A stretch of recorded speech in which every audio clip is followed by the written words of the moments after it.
Good morning, everybody. Welcome to the Coffee Run Live, episode 402. So exciting! Welcome to Monday. It has been a very super fabulous and wonderful start to a Monday, I do have to tell you. We are not only counting down 5 more sleeps until Visible Live happens this weekend. I am very excited. Also, I've had a really productive morning. So, there's a few things that I wanted to talk with you about this morning. Hello, Amanda. I was talking with Aaron on Ticker TV. I seem to be on there weekly at the moment, which is a whole bunch of fun. They're producing this really cool, I guess, channel. They've got a breakfast show that they're now doing, or just starting. There's a sports show that they're doing. It's really cool, and it's a really bit of hair. Really great bunch of people, actually. Hey, Naomi. Hey, Carmen. So what I wanted to talk to you about, I guess, which is off the back of the conversation I was having with Aaron, is around this use of video.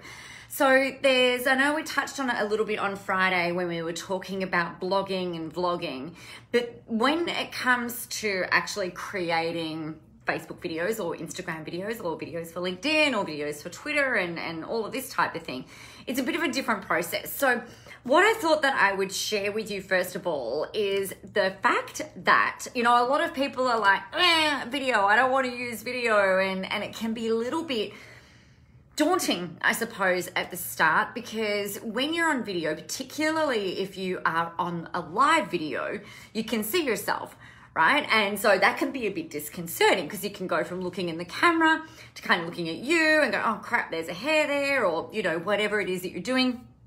And it can kind of be a little bit, it can be a bit weird, I suppose, getting used to looking at yourself on video. And admittedly for myself, I remember right way back when in 2011, maybe it was videos of 2011. Started creating video. I would pre-record them as video blogs. I would go in and go, oh my God, this is awful. My voice sounds terrible. My teeth are wonky. And it's like I would really nitpick away at all of the things that I didn't like about the videos that I was creating. And so I put a challenge to myself where I was like, okay, hey Kath, hey Jeanette, I'm going to create as many as I can and build the muscle and just keep trying to get better and better. And it's not about trying to be like anybody else who is out there creating video. It was just about me going, all right, how can I put my best foot forward? Because I knew even back then that video was going to be super important. I thought it was just about YouTube back then. And hey, Megan, and quite obviously we are saying that it's not. So I guess there's all of these different things that people can come up for people. And like I said, one of them is this hang up, I suppose, that a lot of us have when it comes to looking at ourselves and hearing ourselves speak, particularly with editing. I promise you it gets easier. You just have to deal with it, okay? But as we know, practice makes perfect. So the other thing, I guess, we know that we've got to use video, partially because, number one, all of the social media platforms, I think bar none, maybe with the exception of Twitter, most of the social media platforms are prioritizing free reach to video content. Right? It doesn't matter if it's pre-recorded video or live video, like when we're talking about this, the social media platforms are giving you more bandwidth, so more reach for the videos that you are creating, right? So there's that. So in terms of bang for your buck, the free reach that you will get, you're sure to get a lot bigger reach when it comes to video. The second thing is that more than 60% of the population of people, actually more than 60% of people are highly visual and a mix of visual and audio learners. So what that means is that a lot of people will, if they have to print something off and read it, they don't absorb the information in the same way. So we know that 60% of people are going to connect with you via hearing you, so they're auditory, and they're visible, right? So they need to hear you and they need to see you. So we've got a way of capturing and engaging with more people than what we do with just written content. Because the written content is obviously only suitable for the visual people, right? The auditory people don't get a look in, and the kinesthetic people don't get a look in. So when you're thinking about it in terms of, again, like not only bang for your buck in terms of reach, but also efficiency and effectiveness of your content, you are going to tap into more people by creating video, right? So that's just how it is. The other thing that Aaron was asking me about is like, oh, you know, what about pre-recorded video versus live video? Now, pre-recorded video doesn't get as much prioritization in terms of the way that the content you create is disseminated into a news feed. So when you're on your live stream, if you're doing a live, you will actually have Facebook will go out and kind of go, hey everyone, Nicola Morais is live. And it's almost like this second wave happens after you've been on there for about 10 minutes. So live video will go out to people, and then more people will get notified, and then more people will get notified that you're live. They will also show, they seem to do more notifications even after you've been live. They will show that live video, the replay of that live video in the newsfeed for longer than what will happen versus a pre-recorded video. Okay, so if you've got you've kind of got the confidence to go live, and I totally understand that it might be a bit off-putting. You know, it's easy for me to say, look, you know, we're 402 episodes in, you can do a live video, it's easy. I remember when I first started doing live videos, I was petrified of not having the ability to get in and edit out the waffle or the screw ups or the swearing or that. Let's be real, I wouldn't edit out the swearing. But you know, if I lost my track or if I lost my train of thought, it was a bit like, you know, I was scared about that. But again, it's just, you've got to trust in your own authority. You've got to trust in your own confidence and your ability to meander at times, because if that's where the conversation is kind of taking you, then that's okay. Hey, Marty, you know, it's that kind of thing, I guess, where, you know, there's this mixture for me.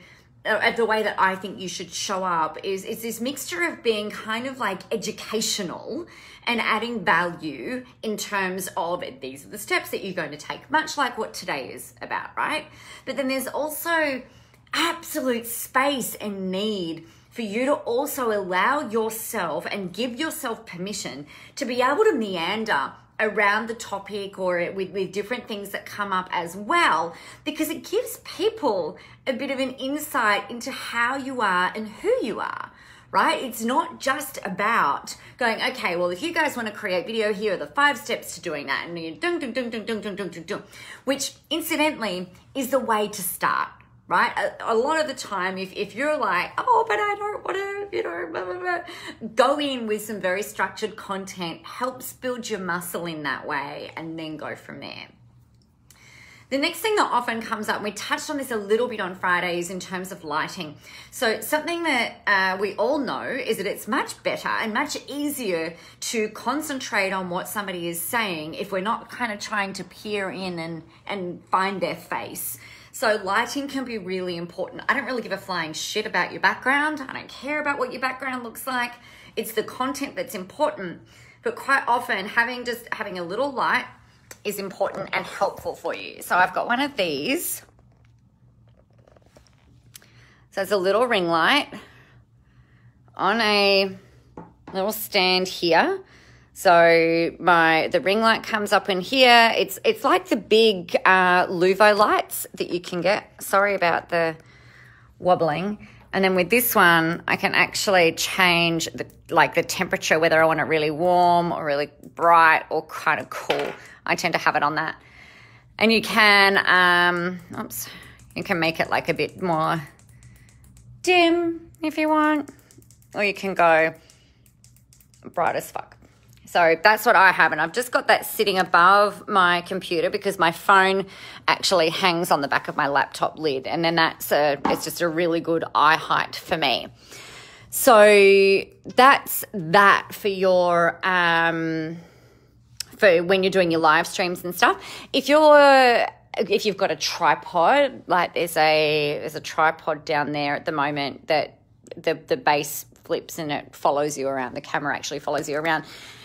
That obviously, if I was using that tripod and I'm out the front, or if I've got the camera set up in a different spot, you can get the big Luvo ring lights. And I just bought mine on eBay and I think it was like $40.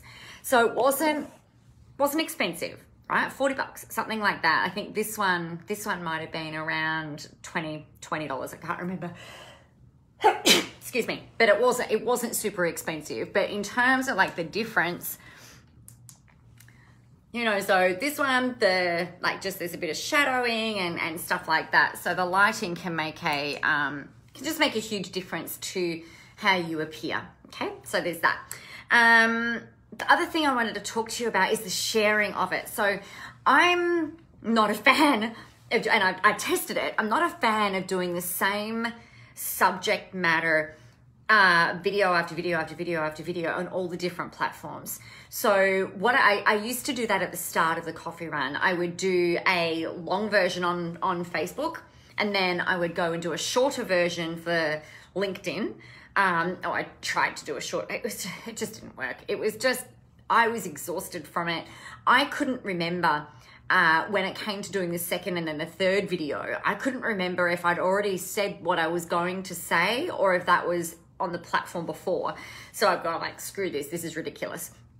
So what I started doing was just downloading the video from Facebook, uploading it into YouTube. I upload it to Instagram TV. Back when, not so long ago, Instagram used to have a 10-minute limit. So I would chop the video down, pick out 10 minutes and say, hey, watch the full version over on Facebook or YouTube, or listen to it on SoundCloud or whatever. In terms of content repurposing, I film this particular video and then I will download it and it goes to YouTube, Vimeo. I share the link to this on LinkedIn. I upload the video file into Instagram TV so that people can listen to it over there, watch it over there. I upload the audio into SoundCloud, which also then goes into iTunes. It goes to Spotify. So SoundCloud, Spotify, iTunes are the three places for the audios. So not everybody wants to sit and watch and listen, right? So some people just want to be able to listen. So I give them the ability to listen to the replay of that through those audio places. Oh, thanks, Megan. I'm glad. And obviously, like the video file, you've got Facebook, YouTube, Vimeo, wherever you guys happen to find me. So in that sense, what I'm able to do is use that one piece of content in multiple different ways and in multiple different places. So it means that I'm still able to build and create the visibility, right, that I'm trying to build and create. Therefore, it's going into the people that I really want to help, but in a way that you're able to absorb it. So we've got those 60% of people that are highly visual and auditory. So they've got, for people who are mainly auditory, we've got the audio files. And for the people that are video and auditory, we've got the video files. So that's that. And then obviously I email, maybe not obviously, stop saying that. I email it out to my email database and say, hey, if you missed the coffee run, this is where you can catch up on it, blah, blah, blah. So that is, I think, that was really what I wanted to talk to you about today, just about the use of video. Oh, and no, that's the other thing.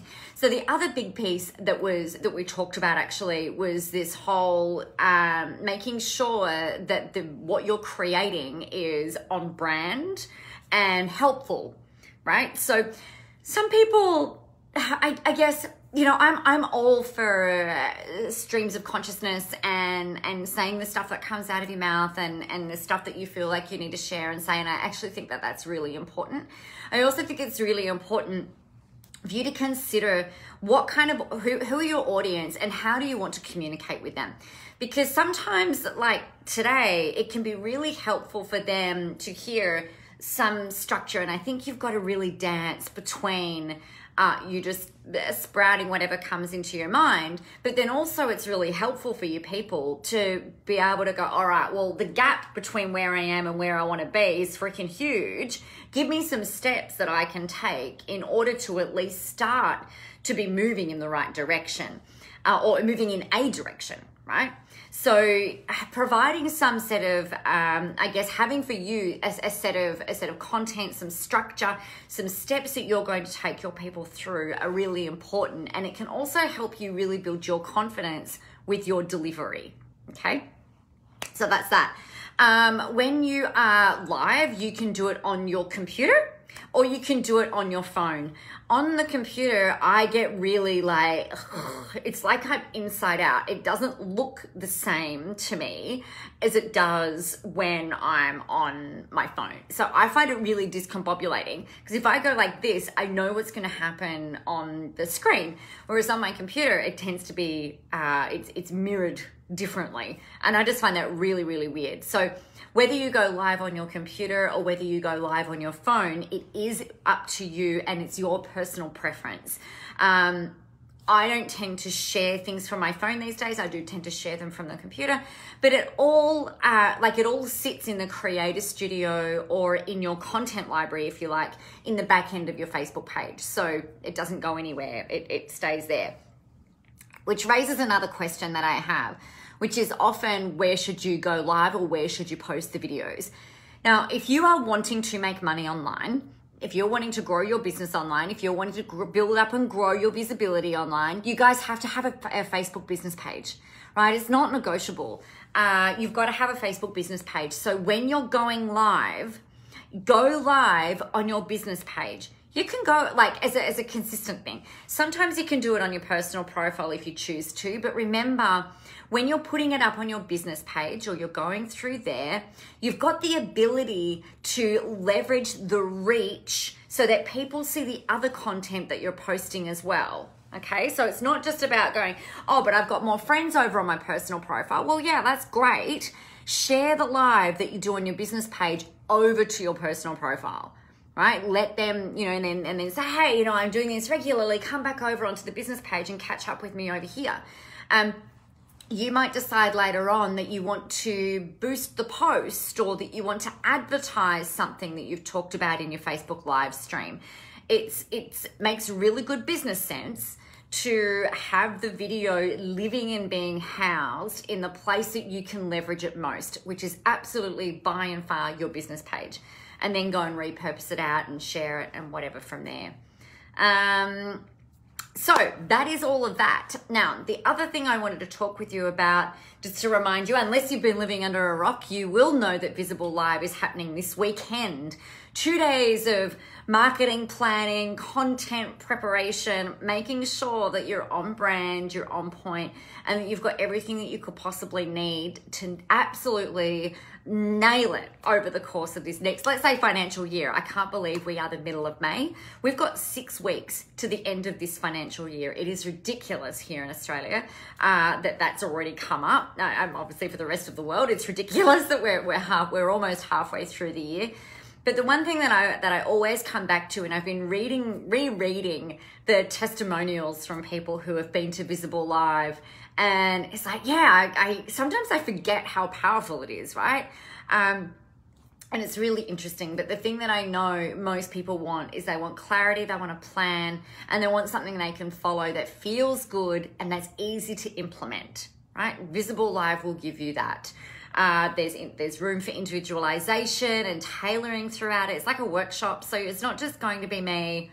The 2 days aren't just going to be me sitting here or standing here, lecturing you over the course of the 2 days, because that would be quite boring. Well, no, that's not true. It wouldn't be boring. But it's less important for you to sit there and listen to me talk for 2 days. It's more important for you to sit there and actually build your plan and work together as a whole group to be able to build your content plan, your marketing plan, bounce your ideas off, so that by the end of day 2, you'll be feeling really confident to go, right, this is who I am, this is how I'm going to go out there, this is how I'm going to position myself, and then come Monday, you're just like excited to get out the gate. So that is happening. I've got the link in the comments there. It's a bit.ly link because I couldn't make it pretty, couldn't make the long link pretty. So that is that. It'd be exciting to see you if you can make it. Other than that, you know how to use video. You know the structure because we talked about that on Friday. Most importantly though, we've got to be smart about using the tools that we have got available to us for free that we can leverage, right? And video is absolutely key. It's absolutely powerful, but you don't have to spend thousands of dollars on having a videographer, on having the U-Butte amazing editing stuff. You don't even have to have a fancy camera. You can just use your phone. So that is what you're going to do. All right, my friends, have an excellent, fantastic, and amazing day. Get out there, go help some people, have a whole ton of fun doing it. I hope this has been really helpful for you. I've had fun as per usual. So get out there. Remember, the world is ready for your brand of awesomeness. I will see you tomorrow, if not before.